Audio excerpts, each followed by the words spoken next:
Hello and welcome back to Retro Wrestling Reviews here on YouTube, playing WWF Smackdown 2 Know Your Role. Last week, a very season mode focused episode as we powered through a couple of episodes, and this week I've got a tag team match with China as my partner. But let's roll through SmackDown and head into the Unforgiven pay-per-view. Last week I unlocked the Mean Street Posse.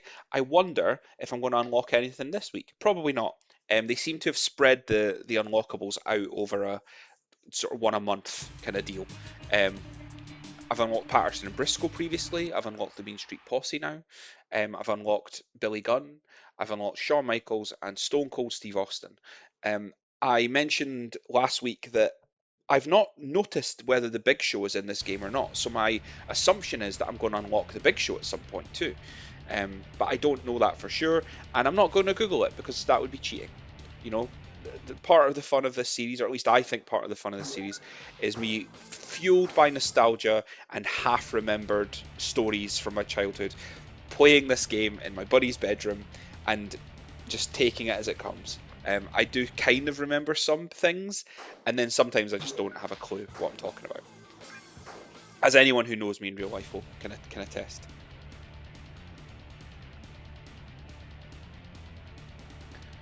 So fun thing to bring up. It's not part of this series, but I am planning on doing my first ever live stream on the channel. I'm going to be playing WWE SmackDown versus Raw 2006. I play General Manager mode on Wednesdays, and I've been the SmackDown General Manager I'm in my second season now as the SmackDown General Manager, and I'm really, really enjoying that game. And I've had some lovely comments from people like that. That seems to be my most popular series, honestly. But I had some lovely comments and some really great ideas, which was to include all the legends from the game in season mode, so I can do a sort of fantasy season mode from that era. I think that's a great idea. The only issue is that I need to unlock all of those legend characters, which means playing through the season mode as I am in this game.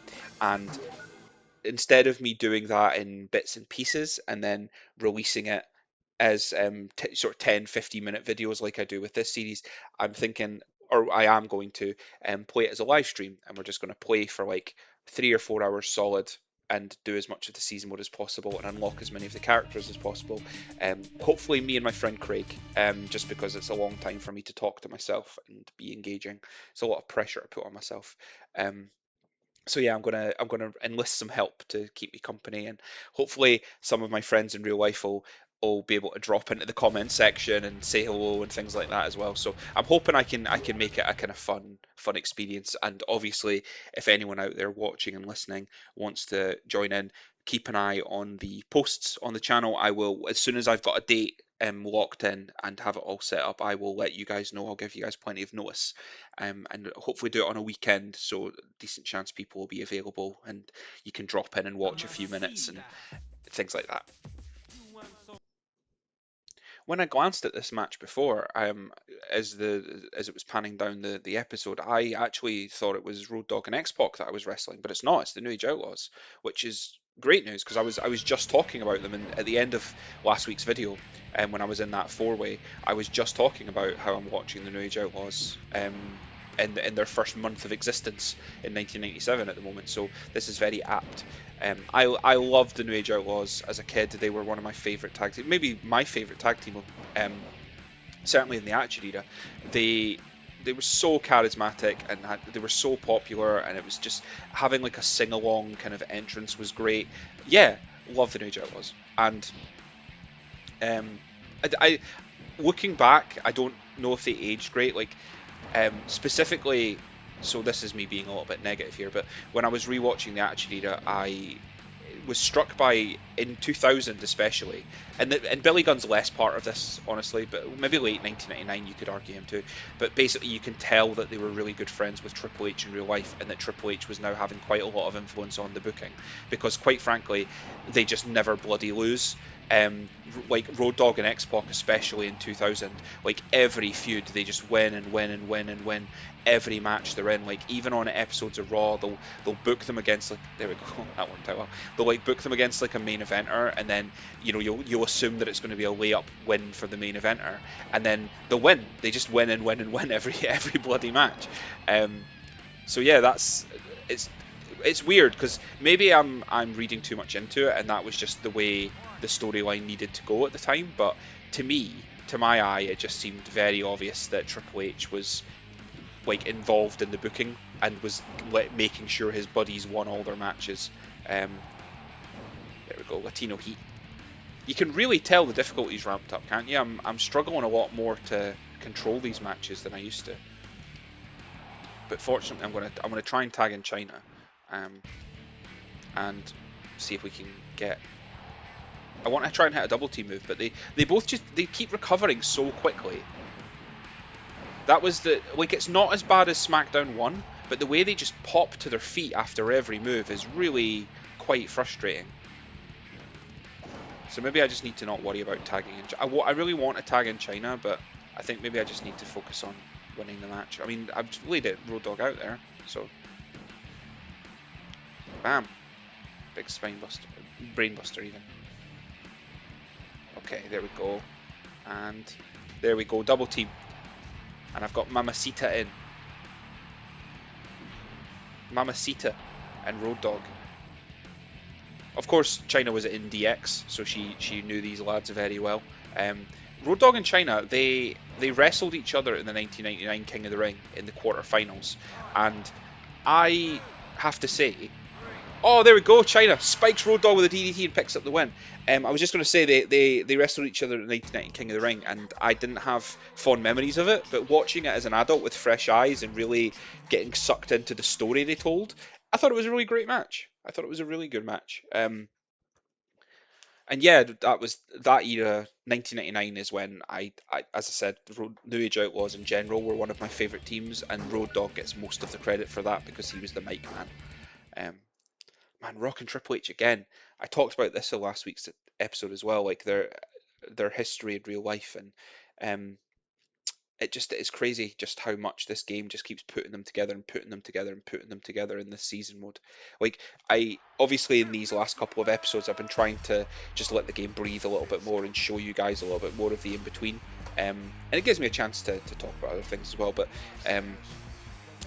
yeah, like even in all the footage I've cut out, it is crazy how often the game just puts them against each other over and over again. Like, that seems to be the default. You'd think they would put like Rock against Austin, or Rock against, Jericho against Triple H, or involve Kane and the Undertaker a little bit, but for whatever reason, Rock and Triple H are are destined to do this forever and a day, which is fine with me. I think they had really good matches together. Not that I'm watching them in this game, but the Dudleyz, man, I don't know. Do I like that loading screen? I think it's weird that the background is like camouflage. Like, are they standing in front of a rock face, or is it a camouflage wall? Either way, it's not working because I can see them. Triple H jumped backstage, apparently, hurt his knee. The drama never stops in the Attitude Era. I mentioned last week as well, I'd seen prototypes of the game, and you can see in that loading screen, Eddie Guerrero has his kind of longer mullet, which is what he was going to look like in this game originally. I don't know if that's interesting or not, honestly. I think it's quite interesting. I like seeing behind the scenes stuff from games. I do like seeing the kind of the gubbins we're not supposed to see, basically. But now we head into a pay-per-view. It should be Unforgiven, which it is. I like that logo, and that's pretty rad. And have I got a match tonight? I'm special. I'm acting as special referee. Awesome. Okay, cool. I'm excited about that. So first up, a Hell in a Cell match for the Light Heavyweight Championship.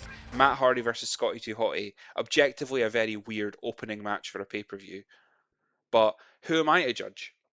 Like, that would be a banger, As weird as I might think, Matt Hardy and Scotty 2 Hotty, two beloved baby faces, going at it for the least important championship in the company, in the company's most dangerous match, in the opening match of a B pay-per-view. As much as you lay that out on paper and it sounds weird, but I would watch the hell out of Matt Hardy and Scotty 2 Hotty in Hell in a Cell, and I think you would too. So who's going to pick up the win? I think Scotty wins in terms of fashion and having the better display picture there. and apparently Fashion wins out because he picks up the win over Sterling Oak and Matt Hardy. Tag team match. Now the Dudley Boys are the tag team champions, so I wonder why the tag team titles aren't on the line in this match. I guess the right to censor have not earned it. They have not earned a shot at the tag team championships. I'm trying to, and just as well the titles weren't on the line. Bub and Devon could not hold it together. So we got a hardcore tag team match of Kai and Tai and the APA. Were they the APA at this point? In fact, yeah, because they're wearing their APA t-shirts and their display pictures. So they must have been. I wonder why Taka's first name is in block capital letters like that. That is, I've watched a good bit of New Japan Pro Wrestling, and that is how they often stylize people's names on those shows. But I don't think the WF ever did that. It makes me, this game, much like the previous game, was made by a Japanese company, Ukes. I think they're Japanese, but if it wasn't Ukes, that it was a Japanese company. But basically, it's based on the engine of another wrestling game that was released in Japan, and it's basically a reskinned version of that game from Japan. So it makes me wonder if there was like Japanese wrestling fans involved in the making of this game, that's maybe why they've stylized block capital letters for Taka. It's like a Japanese thing. Or I am massively overthinking it. Who's to say? Kurt Angle versus Christian. It looks like all the cutscenes tonight are once again focused on The Rock and Triple H, so I assume they're in the main event. But we'll find out when we get there. I didn't take note of what the main event was. I was too busy scanning for my own name. Skip through this match, and then up next it's Rikishi versus the Undertaker with me as the special guest referee. That's exciting. I love playing special referee matches. As you recall, a good few videos ago now, I had great fun as special referee The Rock, getting extremely involved in everything that happened. With Rikishi versus the Undertaker, maybe I'll just let that play out. Maybe I'll just keep my distance, be a fair referee, or maybe I will mess shit up. I don't know. I wish I could like take a poll, what to do. Can I stop the recording here, take a quick poll, see what you guys think? Should I get heavily involved and screw someone over, or should I keep my distance and let it all play out? Maybe that cutscene gives me the answer. Maybe maybe I'm looking at the Undertaker's face. He's giving me that dirty look. He's trying to intimidate me. Maybe I need to be scared of the Undertaker and do as he says. Latino Heat, referee Latino Heat. You see, I instinctively just ran straight for a clothesline there. That wasn't me trying to hit either one of them. That's just how I start every match in this game. Muscle memory. So there I am in my referee shirt. I think it's the special referee stuff is. I think it's more advanced than the previous game, because maybe I'm wrong. In fact, as I'm talking it through, I am wrong, because I've remembered when I was special referee Big Show. My memory was like they wear the referee shirt, but they also wear like the referee pants, the referee trousers, and they dress as a referee. But in this game, obviously they just wear a referee shirt on top of their wrestling gear. But that is what it was in the previous game too, because I had great fun being a referee as the Big Show. So yeah, at the moment I'm just keeping my distance. You guys respect the law. You hear me, Ricky? Oh, Undertaker! Get out of here! What are you doing? Beat it! I'm trying to like marry my words to what Tottenham did. There's my favourite one, the achoo. Can I do it again? He just keeps doing the same, like tapping his chest and telling them off. That's fine. Man, Undertaker. You know what? I'm not going to hold it against him. Undertaker put me in a sleeper hold briefly by accident, so I'm not going to get involved. I'm going to keep my distance. Nah. I did that clothesline because I knew I'd miss, guys. I'm a very fair referee. I'm very impartial. Latino Heat. There we go. The sneeze. Achoo! Achoo! Achoo! I think that's just. I don't know what that is supposed to be. Like just exasperation. I'm just taunting my ass off here. Can I build up a finisher doing this? I'm excited for someone to like leave the ring or go for a pin so I can like count. Maybe I'll throw one of them out of the ring just to get out of the ring. There we go. I just because I wanted to count. Man, I shouldn't have messed with the Undertaker, right? There we go. Come on, guys. There we go. Back in the ring.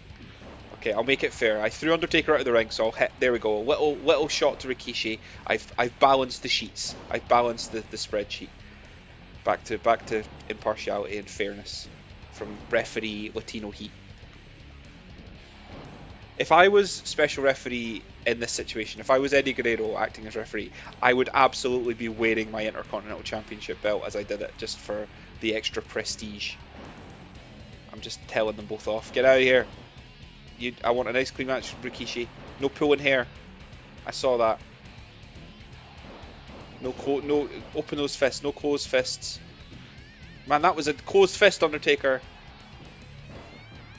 I'm keeping an eye on you, dead man. I think this is probably just a battle of who gets their finisher first. I will be very disappointed if... Oh man, what's he doing? Whoa! Chokeslam to the outside. Rikishi's dead. And a last ride on the floor. I think Undertaker might have won this by countout. Is that... He's not getting back up from that. Yeah. Undertaker wins by countout. That was crazy. He chokeslammed him from the top rope all the way to the floor and then spiked him with the last ride. Two moves that I think deserved to win by countout, really. There's no arguing with that. He wasn't getting back up from that. Okay, how did I do as referee, guys? What do you think? I think I was pretty fair. And now we've got this two heels with two heel managers going at it. I'm sure there's a captivating story involved in that one.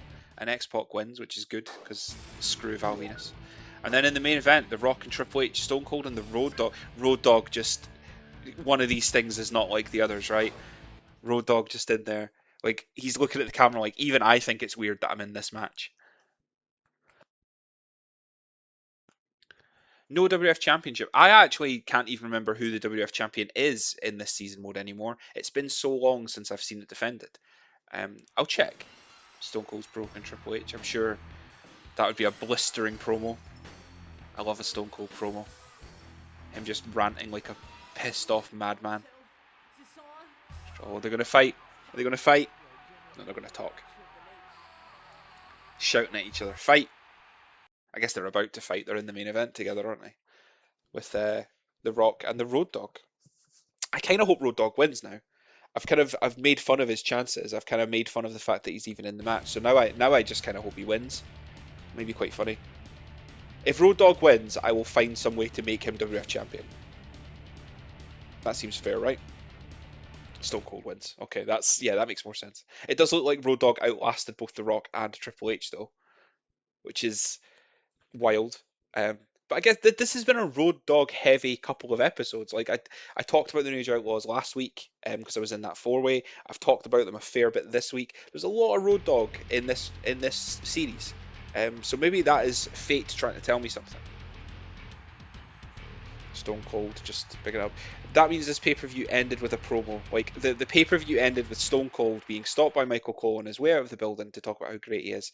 Stone Cold walking out to his car in his wrestling trunks and nothing else. This was the Unforgiven pay-per-view, which takes place in October. So, or no, I guess September. He must have been chilly, right? Like, what a guy. So we head into October. Let's have a quick look at the belt records, actually. I was just saying I couldn't remember who the WWF champion was, so let's find out. Stone Cold. I mean, I know I'm the Intercontinental Champion. I think the Dudleyz are the Tag Team Champions. Matt Hardy... No, did Scotty regain? I guess we'll find out in a second. So let's go through. So The Rock is the WWF Champion, and he hasn't defended... What does V... Oh, so he hasn't made any successful defenses of it. Let's have a look at the records. So he's just been the champion since the start and hasn't defended it against anyone. I feel like that's not accurate. Because I feel like at one point earlier on in the season mode we saw like Stone Cold and The Undertaker win it, but whatever. So I'm the Intercontinental Champion and I've defended it 4 times. Perry Saturn is the European Champion and he's defended it twice. And he won it from Al Snow. Cool. Then we've got Steve Blackman as the Hardcore Champion and he's only defended it once. But he has... defended it at least, which is more than some of them. Scotty 2 Hotty is the light heavyweight champion. I feel like this, yeah, there we go. So this is the most decorative title history as it's bounced back and forth between Dean and Scotty, and then Matt Hardy in there too. Light heavyweight championship is the division, folks. The cat, I don't think she's ever. Oh no, she has. So she won it from Lita, and then hasn't defended it since. And then Bubba Ray and Devon, I think. Yeah, so they won it from the Hardys. Okay. So there's not been. You see what I mean though? There's not been a lot of title matches in this season mode. I feel like that one's inaccurate. I'm confident that I've seen him defend that at least once. I was sure he lost it at one point to either Stone Cold or the Undertaker, but maybe I imagined that. Maybe I just imagined it. I do wonder why the game, like, it's obviously kind of slightly randomized. I do wonder why they don't have more championship matches in the season mode. You'd think that would liven things up a little bit, you know? So we head into Raw is War. Do I have a match this week? I do. I've got a chance to win the tag team championships. Holy crap, guys! Holy crap! Battle stations, battle stations. So all that talk about no title matches, the game heard me. I'm telling you. So Steve Blackman is defending his hardcore championship against Bradshaw of the APA, and I'm pulling for Blackman. Come on, buddy. Man, he's getting destroyed by Bradshaw though. I wonder if Bradshaw had help from Farouk, but Blackman wins. Blackman, what a guy. The game definitely heard me criticising the lack of title matches in this season mode, and it stepped its game up. And now I have got a chance to become a double champion, folks. Me and China. Oh, I'm so excited. So excited. I'm going to be furious if one of these damn cutscenes takes that match from me. It looks like Chris Jericho's about to get jumped by someone backstage.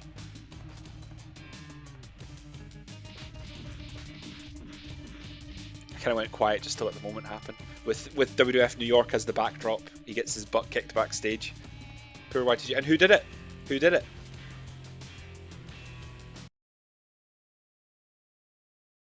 We have seen variations of that cutscene before, of course. Like that was how Billy Gunn was unlocked. He jumped someone backstage. I think was it Stone Cold. He beat up Stone Cold backstage and took his place in the main event of the King of the Ring. So Farouk versus Mark Henry. I need to just hurry up and get to my match. I'm going to be a double champion Latino Heat.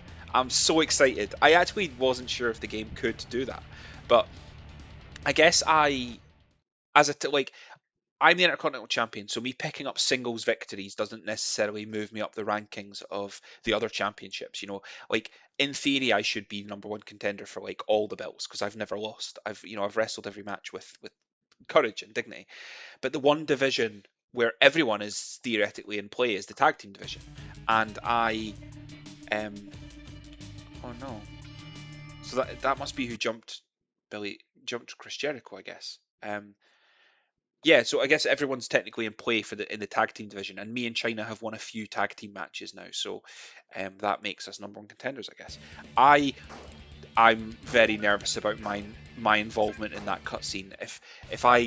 If I miss out on a chance to become a double champion, I swear to God, you guys, I mean, I won't do anything. There's nothing I can do about it. Who am I going to do? What am I going to do? Write to the people who made a 26-year-old video game and complain about their cutscenes? Doesn't make any sense. China, I promise you, I'm about to make you a tag team champion. With God as my witness. Unless the game takes it away from me. Oh man, it's going to be so frustrating if they do. To think I was thinking about ending the episode after the Unforgiven pay-per-view. My God. Thank God I stuck it out. I do like that picture of her just clobbering Bob Holly with a chair backstage. Oh, Jericho's injured his arm. Okay, so that is a different cutscene, I think. Because we've seen the person get jumped backstage cutscene before, but I think that's a new cutscene with them like specifying what his injury is. That feels new. At least it does to me. Albert versus Bill Buchanan. Come on, just one more match to survive with no cutscene taking away my goddamn tag team title shot. I'll wrestle twice. If they want me to wrestle this unknown person who attacked Jericho, I'll wrestle them too. Just don't take my tag title shot off me. I'll do both. I'm a man of many talents. I'm just... Sorry, I lost my train of thought for a second there. So, apparently there's been some sort of accident backstage. Chris Jericho will not be able to compete. That's fine. That's nothing to do with me and my tag team championship match. And look how angry Taz is. Taz is mad at the game because he, like me, is also suspicious that they're going to take this tag team title shot of me. But it looks like I might be in the clear, guys. Let's do it. No, I don't want to skip it. Jeez. Beautiful. It's happening. I'll see you guys in a second. I'm going to go get a drink because my throat's really dry. I'm nervous. I'm nervous.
Guys, I just realised that my mic was muted for that whole damn match, and I was talking so much. That's so frustrating. Oh my god, I'm so sorry, guys. I hope that you enjoyed watching that match without me talking. Obviously, these videos are a lot of me talking anyway. I'm so sorry that I did that. Um, but I am now the tag team champions. With me, Eddie Guerrero and China are the tag team champions. I think I'll need to check when I edit it, but I think that my audio was only quiet during that 3 or 4 minute match because I muted. I mentioned that I went to get a drink because my throat was dry and I muted beforehand. So, oh man, I'm so sorry, guys, that I feel so stupid having done that. But hopefully, people who just enjoy watching their buddies play video games got a kick out of just watching that match without me whittering on. And it gives me, I can repeat myself. I can use all of that material next time. So Vince McMahon is making changes to the main event, but of course we already know what those changes are because if you were paying attention, you can see that Unknown I, who is presumably the guy who attacked Chris Jericho, has been slotted into the main event against Stone Cold Steve Austin, which means that I don't think I unlock a character at the end of this show. I think I just unlock a piece of. Oh whoa! I've got another match. Oh, no, I'm wrestling Unknown I. All right, cool. I guess it said he was making changes to the match. I can wrestle twice in one night. Let's do it. So Eddie Guerrero was the Intercontinental Champion. Eddie Guerrero was one half of the Tag Team Champions with China, and now Eddie Guerrero is wrestling Unknown I in an I Quit match, which is a kind of a daunting prospect. But I've not played an I Quit match in this game, so I'd imagine it's the same mechanic as the previous game. I think I just need to like sort of pin him with a microphone. It looks like I can go backstage too, so we'll do that because that's always fun. We'll disappear backstage for a bit. So yeah, I'm so sorry that I muted my mic during that previous match. I was just talking my usual mix of trivia and nonsense. The one thing I was talking about, which I'll bring up here because it gives me something to talk about, was that given in the Attitude Era, the Dudley Boys' gimmick was that they like to put women through tables, as I'm sure we all remember. And China and Eddie Guerrero were a red hot babyface act. I do think that they could have done a really good storyline with Eddie and China versus the Dudley Boys. Where they were trying to put China through a table, and China's tough enough to defend herself, but I'm sure Latino Heat would have stepped in, and you could have got some tag team matches. Because I've said before, probably in more than one of these videos in one of these series, that I think it's wild that China didn't win more championships than she did. She was Intercontinental Champion twice, but she could have been European Champion, Hardcore Champion. She was probably like, as a female performer, she was probably light enough to be the light heavyweight champion at one point as well. So yeah, I think they could have and should have done a lot more with China, especially putting her with the Dudley Boys and involving Eddie Guerrero in like a tag team feud. I think that'd have been great. So yeah, I think there was a missed opportunity there, but I guess that wasn't really the vibe of the Attitude Era. If you think back with the benefit of hindsight, there's a lot of stuff they could have done in the Attitude Era that they didn't, and that's fine because it was awesome for what it was. But I do think that it wasn't really the period where you wanted nuance, subtle storytelling. It was very much about throwing everything at the wall every week to try and steal fans away from WCW. Oh man, that was easy. I just went for my first attempt. I was convinced that wouldn't be enough, but okay. I mean, who is Unknown I? He's battling double champion Eddie Guerrero on Raw. Who he had no chance. But to kind of finish my point, yeah, the Attitude Era was about doing a month's worth of storylines in a week. These days they can take their time with storylines, they can take their time with letting stuff play out, and they can they've got a story idea for the next 6 months. Whereas back then it used to be you just threw everything at the wall, including the kitchen sink every week. Every episode of Raw, every episode of SmackDown had to be 2 hours of solid non-stop stuff happening.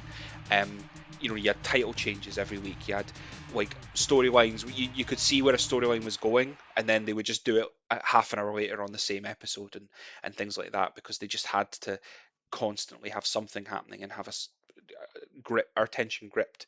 Vince Russo has said lots of times that the way he wrote TV, and still has always written TV, is that he writes with the thought in his head that everyone watching it is sitting there with the remote control in their hand, and the second they're bored, they will change the channel.